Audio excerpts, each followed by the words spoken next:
هەستێکی زۆر خۆشە بۆ من و ئێمە هەموومان قۆناغانە ڕۆشتوین. ئەمڕۆ خوێندکارەکانیان تەخەڕوجەکان ئەمە چه هەستێکە بۆ تۆ؟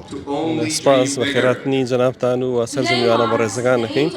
من وەکو مامۆستای بەشێکی زۆری ئەم فێرخوازانە ئەمڕۆ خۆم بە خۆشحاڵ دەزانم و پیرۆزبایی گەرمیان ئاڕاستە ئەەکەم و خۆیان و خانەوادەکانیان و زۆر سپاسی و متمانەیە یەکەم کە بە ئێمەیان بەخشی و بە زانکۆی کۆماریان بەخشی و هیوادارم وەکو دەرچوانی ساڵانی پێشومان بتوانن لە شوێن و مەکانی گونجاو ببنە خزمەتکاری ئەم وڵاتە.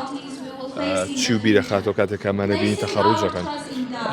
ئاماژەم پێ هەستێکی زۆر خۆشە بۆ من و ئێمە هەموومان قۆناغانە ڕۆشتوین. هەموو جارێ لە کاتی وانەکانیش ئەو ڕاستێمان وتووە ڕۆژێ لە ڕۆژان خۆمان فێرخواز بووین و کۆمەڵێک ئاڵنگاریە ڕۆشتوین، بۆیە بۆ من هەستێکی زۆر جیاوازە کاتێک لەناو وانەکانم لەناو پۆلەکان بتوانین باشترین زانستی سەردەم بۆ ئاشناکردنی فێرخوازەکانمان باشترین تەکنەلۆژیا تا بتوانن پڕچەک بن بە زانست و زانیاری و کارامەیی کە لە داهاتووی لە ژیانی پیشەیانە پێویستیانە بێ.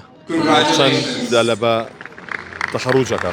بەڵێ بۆ ئەم ساڵ لە خولی نوێمی دەرچوانمان 515 فێرخوازمان لە 12 بەشی جیاواز بە ڕوانامەی دەرچوون بەدەست دەهێنن دوای تەواوکردنی سەرجەم ڕێکارەکانی خوێندنی زانکۆیی لەلایەن زانکۆی ئێمە وەزارەتی خوێندنی باڵا و توێژینەوەی زانستی و بەشەکانیش 5 بەشی پزیشکین و 4 بەشی ئەندازیاریە لەگەڵ 3 بەشی زانستە مرۆڤایەتیەکە.